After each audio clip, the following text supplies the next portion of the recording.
The X-Men MCU reboot has finally begun. A writer has just been hired and they are currently working on the script. This is great news. The search for a writer was extensive, meaning Marvel clearly liked the ideas and outline Michael Leslie presented. He's also known for writing several Hunger Games scripts. But there's 3 questions Marvel must handle delicately.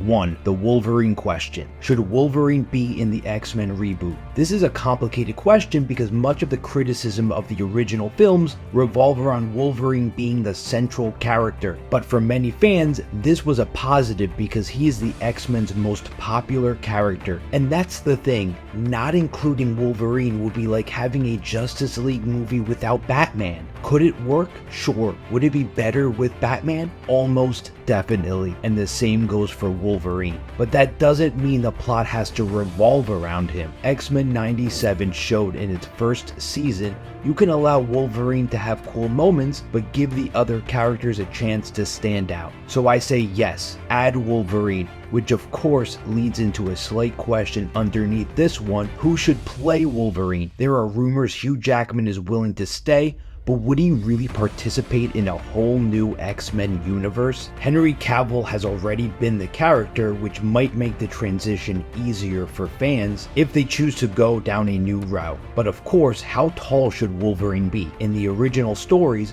Wolverine is 5'3" and 300 pounds due to the adamantium. Luke Bennett, who played comic accurate Wolverine, is 5 foot exactly, and he happens to really look like the character. Some have petitioned him to be the next Wolverine. Another name many have mentioned is Daniel Radcliffe, who stands at 5'5". Taron Egerton, a popular actor, is also commonly brought up as a potential option to play Wolverine. He sits at 5'9". The next important question Marvel has to get right is, how should the mutants be introduced into the MCU? To be clear, there are already 2 mutants in the MCU, Namor and Miss Marvel, but that doesn't mean there isn't an existing hidden mutant community on Earth. Now I know what you are all going to say. In such an interconnected planet, how could there be such a large hidden secret? Perhaps years ago there was a mutant crisis that led to unfair persecution, and in order to protect mutant kind, a powerful telepath mind-wiped the Earth, resulting in them forgetting that mutants exist. And if you want to expand on this aspect, humans find out that they were collectively mind-wiped in the present time, leading to a growing distrust of this exposed population. In a world that is more tolerant, this could be a logical explanation for anti-mutant sentiment. Another way the MCU could handle it is by saying that the mutant gene has begun activating en masse due to a cosmic event, such as the repercussions of the snap or the presence of a celestial's body on Earth. The only other possibility I can think of is by using the multiverse and saying mutants came from another universe. Personally, I think this is the laziest way to handle it, and I hope they do not go in this direction. To be clear, we are going to see the multiverse used to bring in the original X-Men to appear in either Avengers Doomsday, Avengers Secret Wars, or both, but that's more so a way to include them in either cameos or larger roles, but as a send-off to those previous movies. I'm speaking about the MCU's X-Men, who are not going to be a continuation of that universe. This is going to be a clear reboot. And the last question is, who should be on the first team's roster? Of course, the team can expand, but the initial members are important. I already addressed the Wolverine question earlier, so he's a given. Cyclops is divisive, but that's what makes him fun in a team dynamic. Do you want fun and complicated, or do you want Power Rangers and Teletubbies? Storm is a must-have. She has some of the coolest powers visually, not to mention she has a powerful personality. Not including her would be a mistake in my opinion. There should be larger scale scenes truly showing what she can do, rather than merely electrocuting characters like Toad. Channing Tatum's Gambit has caused a lot of discussion, especially since a recently revealed scene shows he survived Goliath and the events of Deadpool and Wolverine. Channing Tatum is 44 years old, so he'd be older than the students, meaning If he was included, he would have to be a teacher or an adversary. Either way, I think he would be a fun addition and generate fan enthusiasm. Familiarity always helps.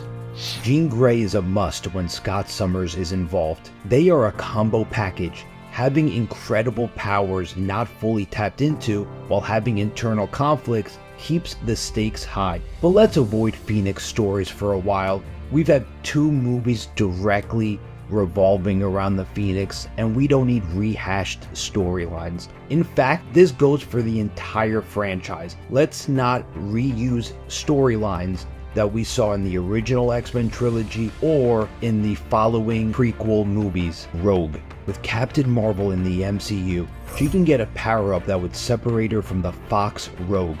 And at this point, Rogue is widely recognizable and will help audiences get amalgamated to this new X-Men universe. One of Magneto's children should also be on the team to change up the dynamic. Polaris is one character we have not seen yet on screen. She is one of Magneto's daughters who has the same powers as him, although not as proficient.